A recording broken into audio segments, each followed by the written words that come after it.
ఈ షార్ట్ లో మనం ఈ రోజు టాలీవుడ్ అప్డేట్స్ గురించి తెలుసుకుందాం. Power star Pawan Kalyan Sujeeth combination లో వస్తున్న they call him OG movie ఈ ఇయర్ సెప్టెంబర్ 25th రిలీజ్ కాబోతున్నట్టు మూవీ మేకర్స్ అఫీషియల్ గా అనౌన్స్ చేశారు. అలానే పవన్ కళ్యాణ్ నిధి అగర్వాల్ కాంబినేషన్ లో వస్తున్న హరిహర వీరమల్లు మూవీ నుంచి ఫోర్త్ సింగిల్ అయిన తారా తారా సాంగ్ ని మే 28th ఉదయం 10:20 రిలీజ్ చేయబోతున్నారు. ఇప్పటికే రిలీజ్ అయిన మాట వినాలి కొల్లగొట్టినాదరో సాంగ్స్ ఆకట్టుకున్న విషయం తెలిసిందే. ఈ మూవీ ఈ జూన్ 12th థియేటర్స్ లో రిలీజ్ కాబోతుంది. అలానే icon star Allu Arjun Atlee combination తెరకెక్కుతున్న AA22 మూవీకి టైటిల్ ఫిక్స్ చేశారంట. ఈ సైన్స్ ఫిక్షన్ యాక్షన్ థ్రిల్లర్ కి ఐకాన్ అనే టైటిల్ ని మేకర్స్ ఫిక్స్ చేసినట్టు రూమర్స్ వస్తున్నాయి. దీనిపైన మేకర్స్ అఫీషియల్ గా అనౌన్స్మెంట్ చేయాలి. ఈ మూవీలో అల్లు అర్జున్ డ్యూయల్ రోల్ లో యాక్ట్ చేయబోతున్నారంట. దీపికా పదుకొనే హీరోయిన్ గా, మృణాల్ ఠాకూర్, జాన్వీ కపూర్ ఒక మెయిన్ లీడ్ క్యారెక్టర్ లో యాక్ట్ చేయబోతున్నారంట. అలానే డైరెక్టర్ గోపీచంద్ మాలినేనితో మరో మూవీ చేయడానికి బాలకృష్ణ గ్రీన్ సిగ్నల్ ఇచ్చారంట. ఈ జూన్ 10th బాలకృష్ణ బర్త్డే సందర్భంగా ఈ మూవీని అఫీషియల్ గా అనౌన్స్ చేయబోతున్నారంట. అఖండ 2 మూవీ షూటింగ్ పూర్తయిన తర్వాతే ఈ మూవీ షూటింగ్ ప్రారంభం కాబోతుందంట. అలానే సూర్య పూజా హెగ్డే కాంబినేషన్ లో వచ్చిన రెట్రో మూవీని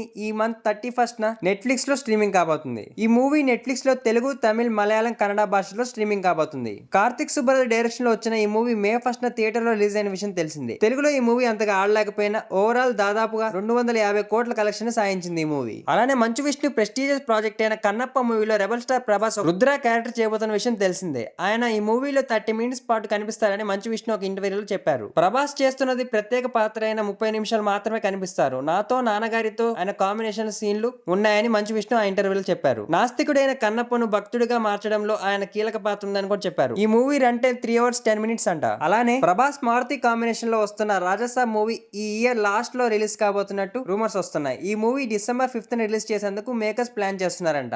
మరోవైపు 2 weeks లో ఈ మూవీ టీజర్ రాబోతున్నట్టు రూమర్స్ వస్తున్నాయి. ఈ టీజర్ తోనే మనకి రిలీజ్ డేట్ కూడా అనౌన్స్ చేసే ఛాన్స్ ఉందంట. అలానే కార్తిక్ ఘట్టంనేని తేజ సద్దా కాంబినేషన్ లో వస్తున్న మిరాయ్ మూవీ టీజర్ ని ఈ మంత్ 28th రిలీజ్ చేయబోతున్నారు. ఈ అప్డేట్ ని మనకి పోస్ట్ చేస్తూ ఈ పోస్టర్ ని రిలీజ్ చేశారు. ఈ ఫ్యాంటసీ డ్రామాలో మంచి మనోజ్ బ్లాక్ స్క్వాడ్ గా యాక్ట్ చేస్తున్నారు. సూపర్ యోధా చేసే అతిపెద్ద సాహసానికి అంతా సిద్ధమని పేర్కొన్నారు. అలానే mad movie fame Sangeeth Shobhan single గా రాబోతున్న మూవీ గ్యామ్లెట్ టీజర్ ని హీరో రిలీజ్ చేశారు. ఈ మూవీ జూన్ 6th రిలీజ్ కాబోతుంది. అలానే అడవిశేష్, మృణాల్ ఠాకూర్ కాంబినేషన్ లో వస్తున్న డెకాట్ మూవీ నుంచి హీరో గ్లిమ్స్ రిలీజ్ చేశారు. ఈ movie love revenge back drop లో రాబోతుందంట. ఈ మూవీ ఈ December 25th రిలీజ్ కాబోతుంది. అలానే నవీన్ పోలిశెట్టి హీరోగా యాక్ట్ చేస్తున్న అనగనగా ఒక రాజు movie next year January 14th release కాబోతుంటే మేకర్స్ హీరో అనౌన్స్ చేశారు. ఈ సంక్రాంతికి దద్దరిల్లే నవ్వుల్ని మీకు ఇస్తామని తెలిపారు. అలానే natural star Nani HIT the third case movie ఈ May 29th నెట్ఫ్లిక్స్ లో స్ట్రీమింగ్ కాబోతుంది. నేను చెప్పిన అప్డేట్స్ లో మీకు ఏ అప్డేట్ నచ్చిందో కామెంట్ చేయండి. Hope you like the short friends. Please like, subscribe to మీ రోజు channel. Thanks for watching friends.